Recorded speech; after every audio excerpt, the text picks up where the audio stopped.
In this chapter, I'll talk about some of my experiences I went through in high school and TAFE. I'm going to talk about them in no specific order. I have trouble putting together the correct events into the correct timelines of when they occurred. The main thing is writing about the experiences. I would always be picked last in sport teams and class activities. I didn't fit in at both high schools I went to. The first one was an agricultural high school, and the second one was a multicultural high school with mixed nationalities. I didn't belong at either of them. For some reason, the girls hated me from day one for no reason. Maybe they judged me by the clothes I was wearing, or because I was some kind of threat to them for some reason. I still can't figure it out. When I started high school, my parents decided to put me down a year and be in the same classes as my brother, as another tactic to belittle me. He resented me and sat on the opposite side of the classroom in every lesson. He would ride his bike way ahead or behind me to and from school. I used to walk or ride to school every day in all kinds of weather with a heavy school bag, up and down hills 5 kilometers each way. My parents didn't want to pick me up from school. They were usually drunk. They didn't want to pay for me to catch the school bus either. The school bus would drive into puddles to splash me. The kids on the bus would be laughing too. I tried to beat the bus run, so it gave me anxiety to finish class and run home. I couldn't wait for the bell to ring. Also, I feared Dad, so I wanted to get home quickly. He was controlling and wanted me to come home straight from school. I was told not to let strangers drive me home or people I know drive me home. One time, it was pouring down with rain and I was walking home from school.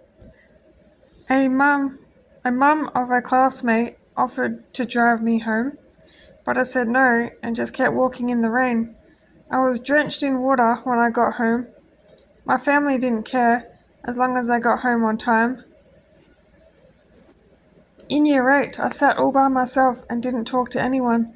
I didn't know how to make friends because I grew up with brothers and I moved so much.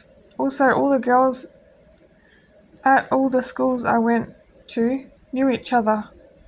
So I was the unpopular new girl.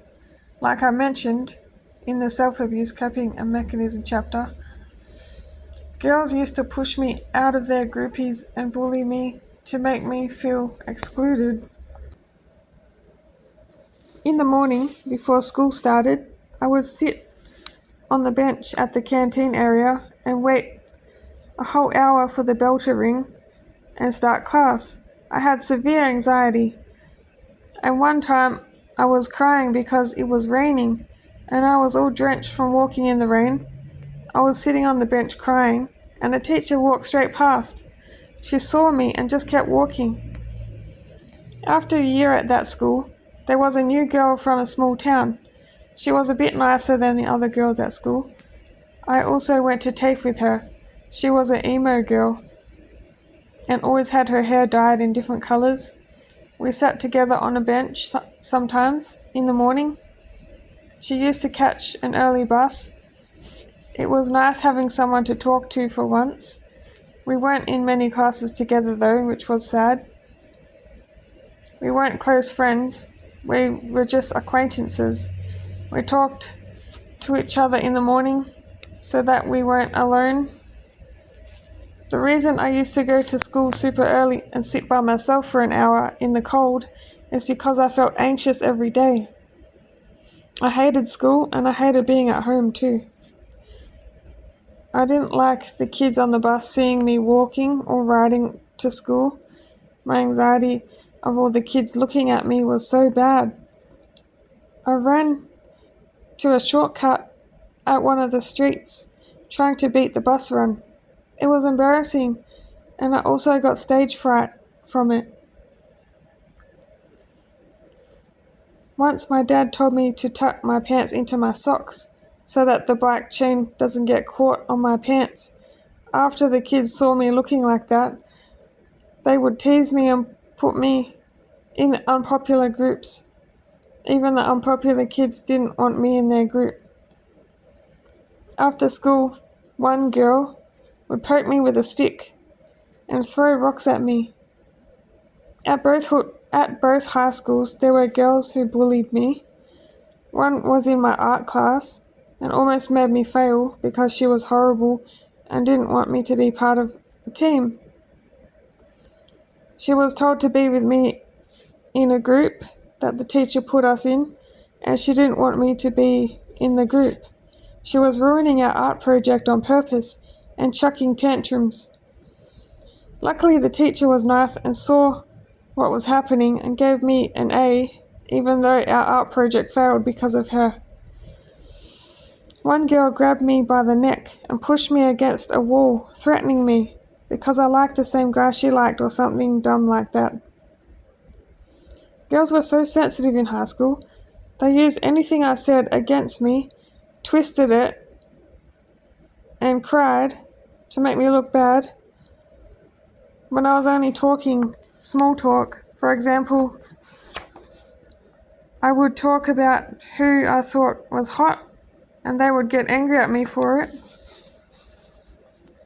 One day after school, at my first high school, I was probably in year 8, there was a nice teacher and she gave me 3 guinea pigs.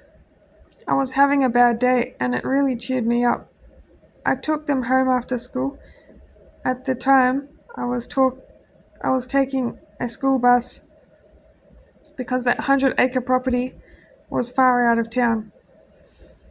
I still had to walk all the way from the bus stop to the house, which was a few kilometers. So I did take a bus at one point before my family moved to town. Those guinea pigs made me feel so happy. I was so excited taking them home on the bus. I couldn't wait to play with them. I'm surprised my parents didn't let me have them in the first place. I'm surprised my parents let me have them. The teacher must have talked to them or something. Dad built a cage for the guinea pigs, and I painted it green. I was the only kid in the family that took care of them, feed them and clean their cage. Dad needed money, so he sold the cage, and I unfortunately had to get rid of the guinea pigs. Dad accused all of us kids for not taking care of them, and that's why he sold them to the pet shop. It wasn't true though. I would be out there, even when it was raining, feeding them and cleaning the cage. At both high schools, my oldest brother and I used to go to the breakfast club and grab extra food in the morning because we didn't get enough food in our lunch boxes. I remember being so hungry during the day and while walking home that even extra food from the breakfast club wasn't enough.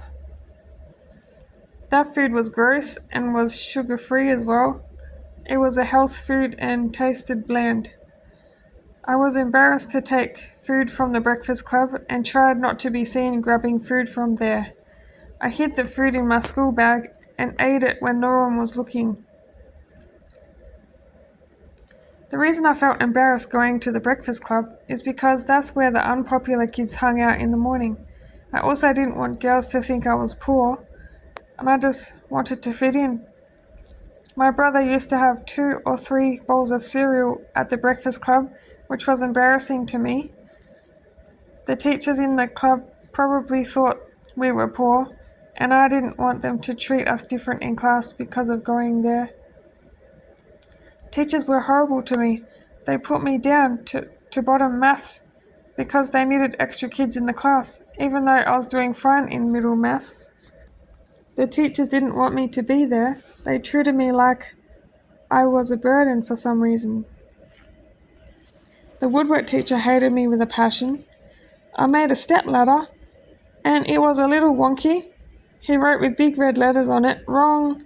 It was emotionally damaging, and I cried all the way home. I thought, how could anyone ever be proud of me with this wonky ladder? I also made a hand trowel and a pencil box with a perspex lid. It was challenging making them, and it was hard because of all the negative feelings I got from the teacher. Also, the whole class had to share the equipment, and we all had to finish things on time before the bell rang. I would get anxiety trying to get things done before the bell so that I could beat the buses and go home. I tried rushing the projects and didn't enjoy it. I got a D in that class and failed. If I had a better teacher, I would have passed. I'm sure if I went to a wood making class now as an adult, I would enjoy it because I wouldn't be under pressure and the teacher would probably be nice. When you're an adult and paying for classes, teachers are usually nicer. They're also not dealing with disruptive teenagers, so they would be able to teach without distractions.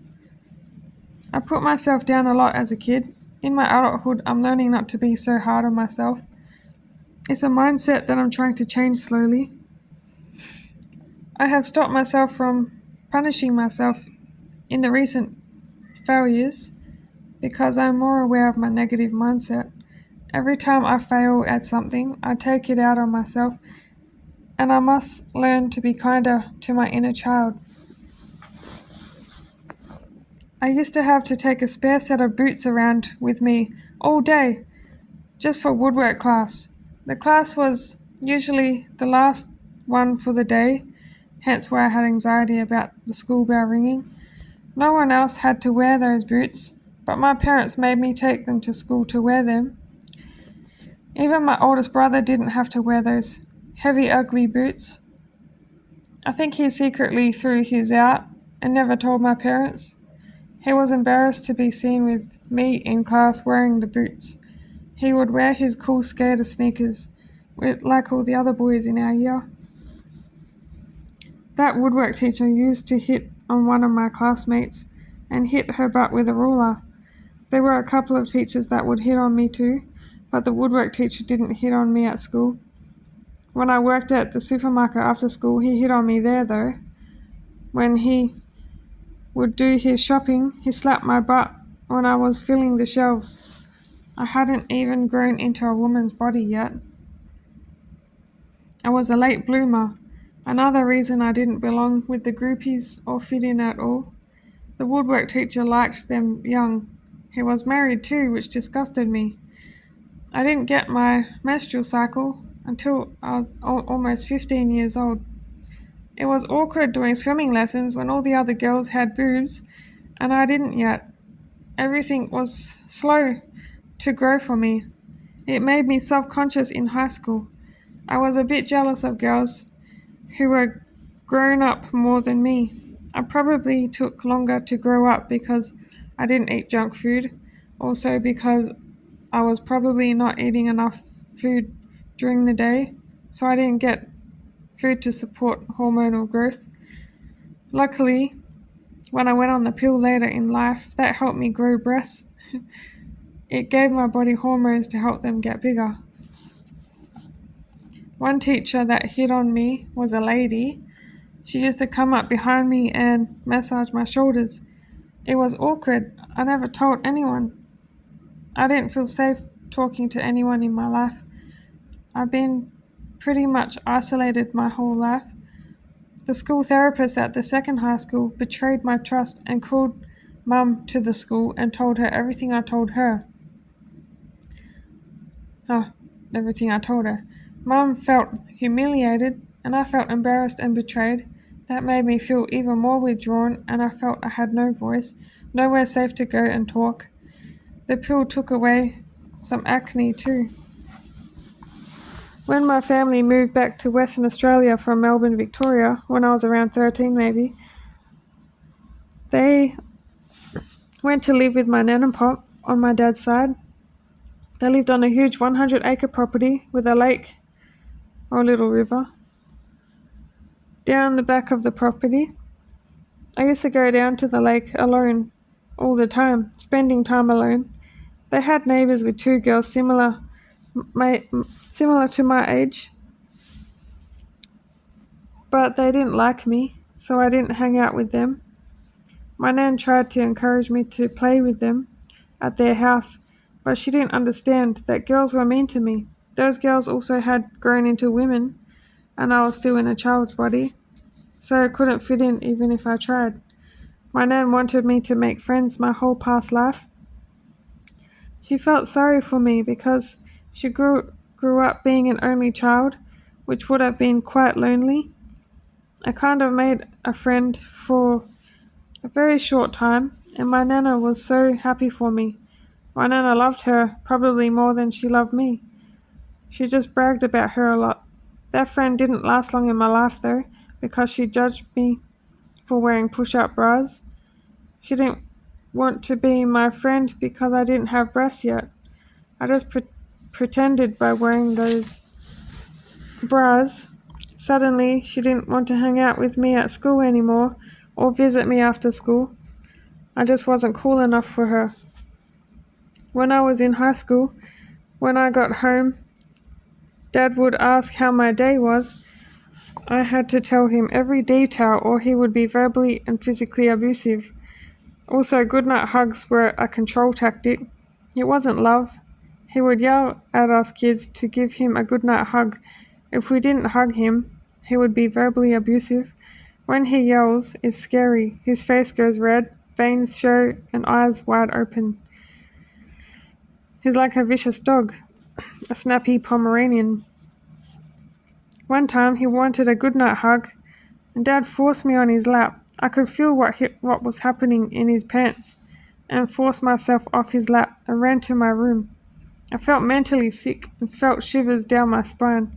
He tried to get away with abusing me, but he knew that I knew what he was doing. That's why he let me go so easily. My family used to tease me for the way I used to hug everyone.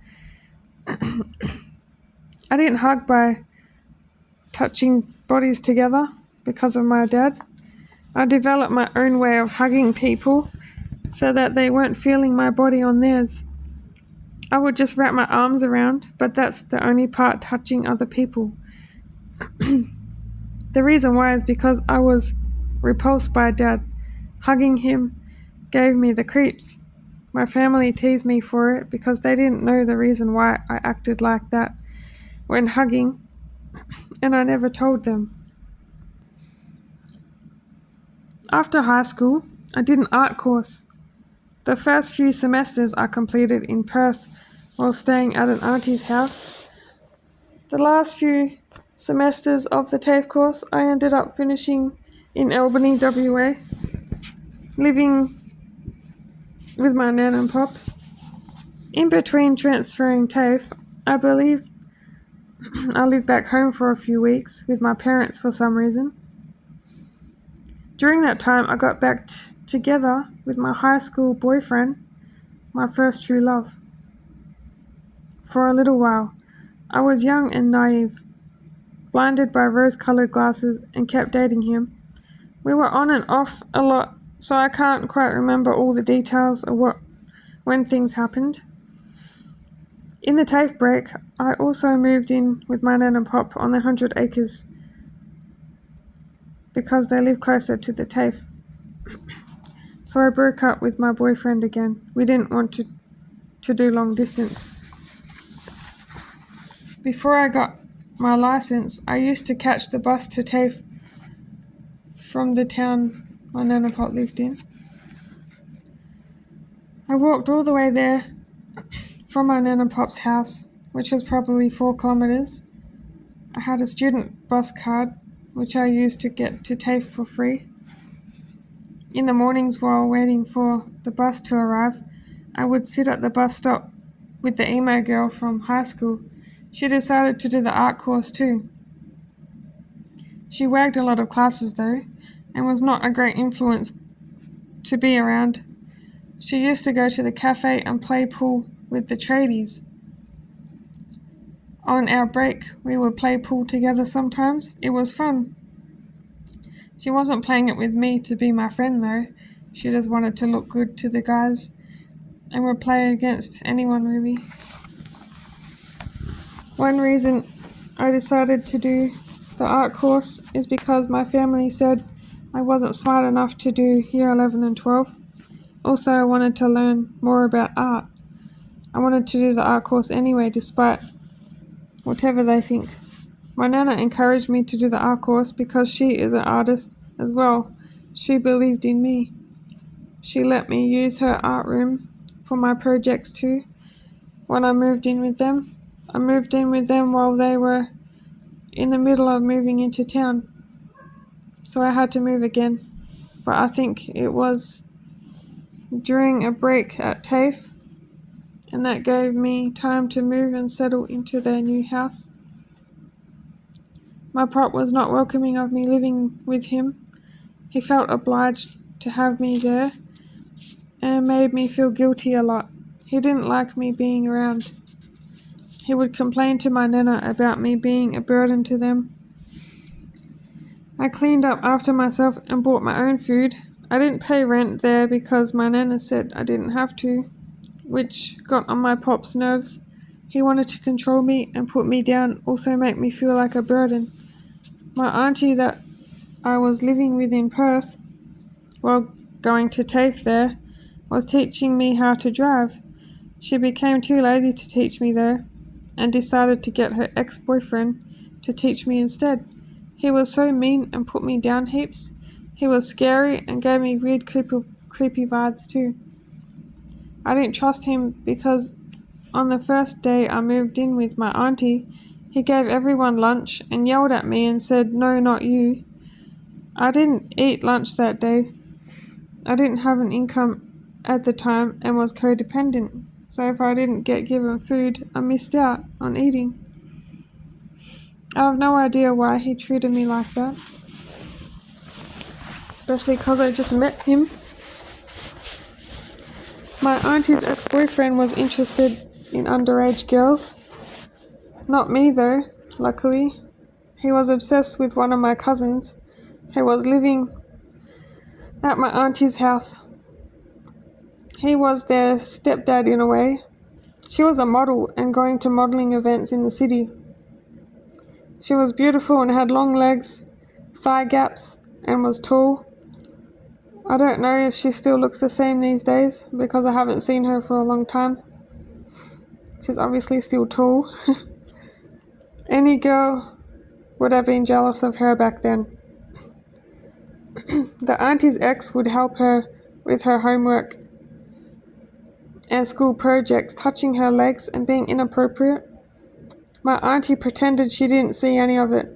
She's just like Mum, I guess, turning a blind eye to sexual abuse. It was stressful living there. My auntie agreed for me to live there rent-free. In the beginning, I offered to pay, but she said, "No, it's all right." I cleaned her whole house every week while attending TAFE to show my gratitude for letting me stay with her. She took it for granted because she started saying I didn't clean when I did. She expected her house to be clean all the time. Then one day she yells at me for not paying rent and accused me of stealing things. She accused me of stealing her hair straightener. I never stole anything from her. My cousin, the model, set me up. She gave me the hair straightener. Maybe she was trying to get rid of me by lying.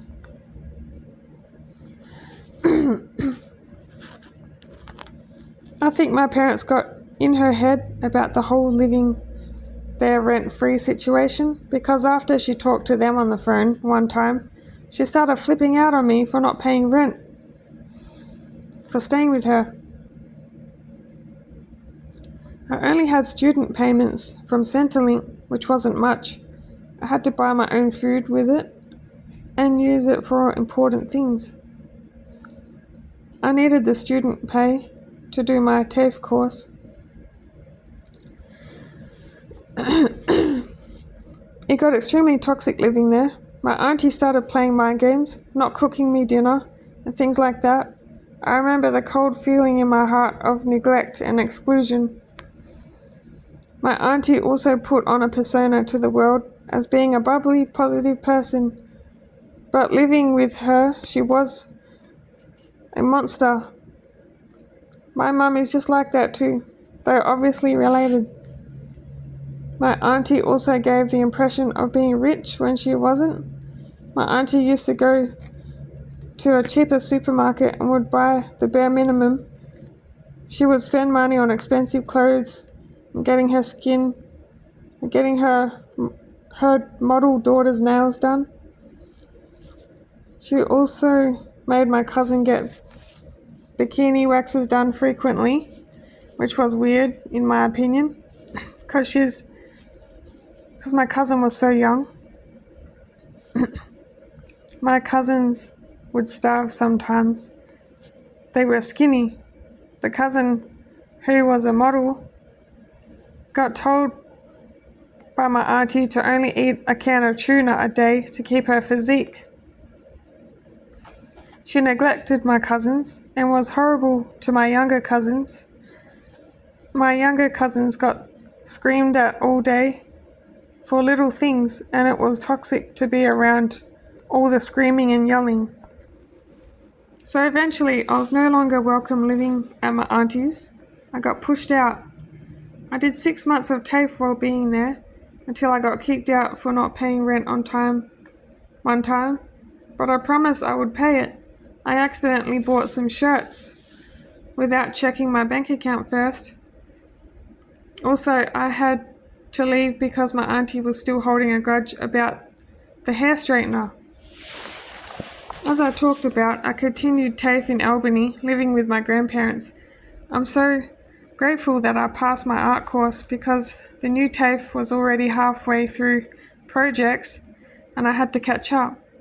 I got thrown into the middle of it. My nana talked to the teacher, and then the teacher had more patience with me and helped me. That course was awesome because it involved different activities. Our class did pottery, abstract art, studying and writing and building art structures.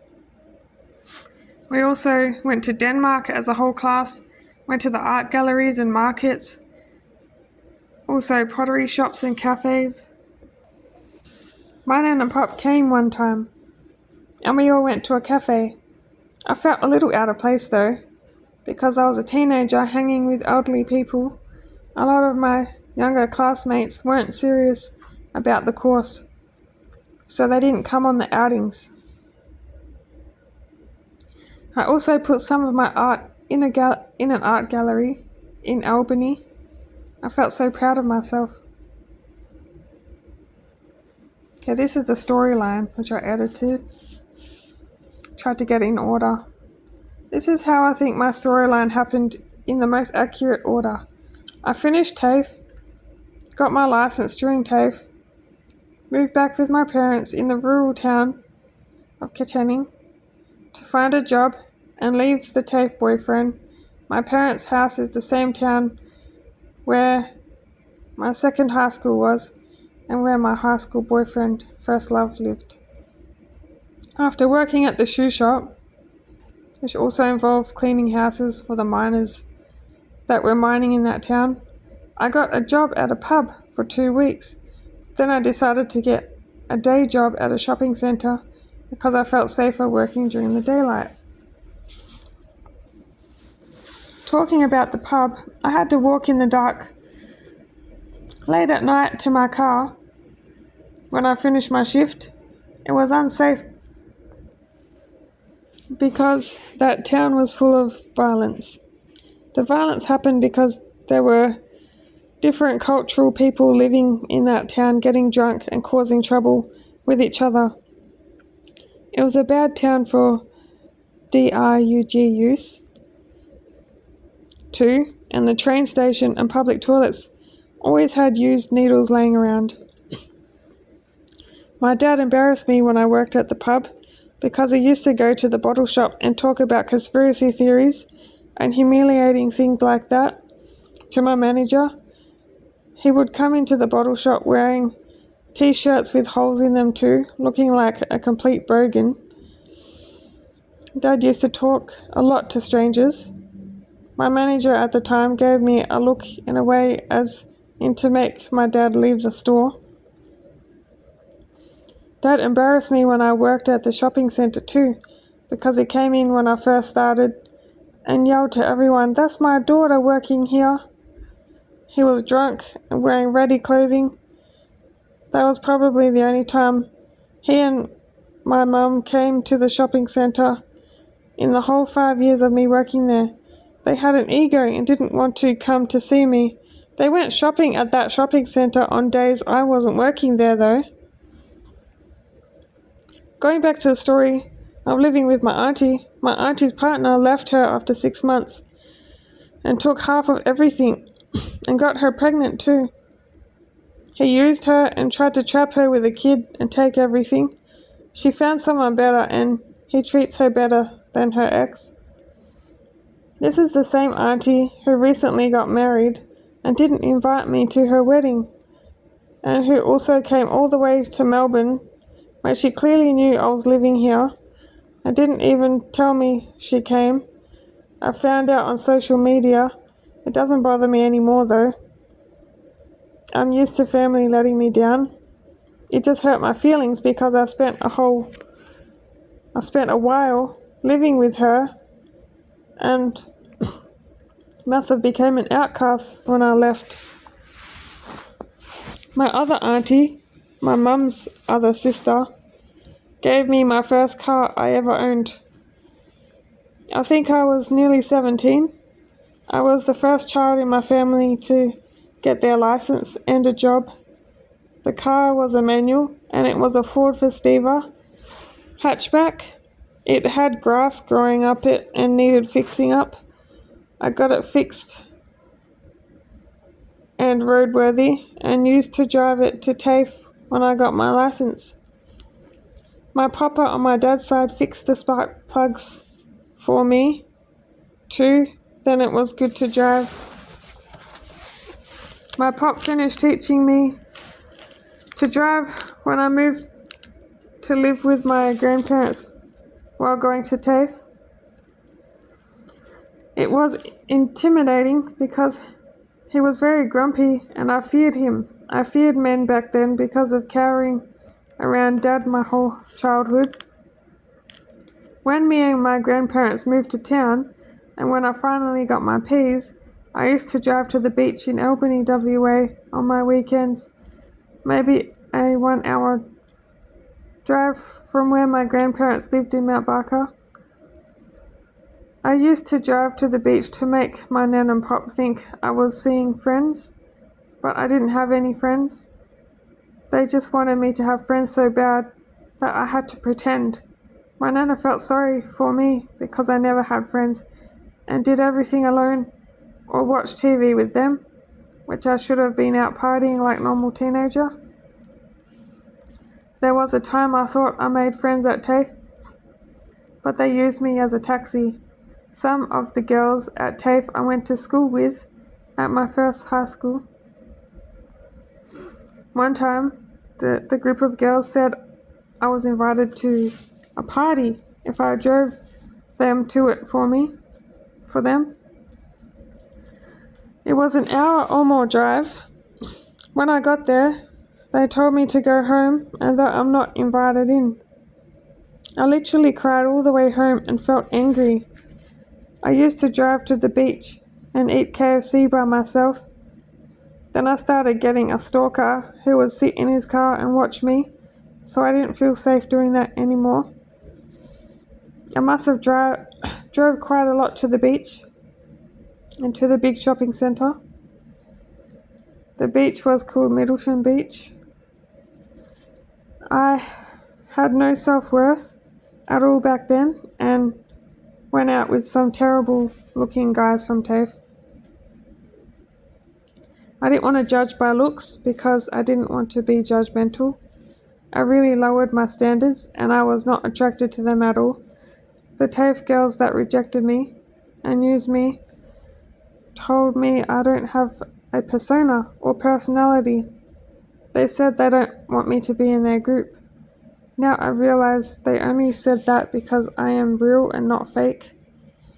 Back then I thought something was wrong with me when they said that. One time I gave those girls another chance, I hung out with them at the beach one afternoon. Then later we drove up to the Mount Barker radio tower from Albany for fun. Late at night, we went up there with a bunch of guys they knew as well. I drove my car with two of the girls, and the guys had their own car, which they drove all the way. We had a race, and I almost crashed. On the way, driving to the radio tower in Mount Barker that night, we stopped at a police station, and the guys were causing trouble. They were drinking and yelling outside the police station. They were just drunk, young, and having fun. When we were at the radio tower, I said to the girls how I didn't feel safe with them going back home with the guys in their car, so I offered to drive them all the way back to Albany for their safety. But they made fun of me and chose to go with the guys. They were all tipsy and drunk. I was just trying to be a caring friend. I was so misunderstood. And that's all I'm reading for today. Well, for this video. I'll see you in the next video.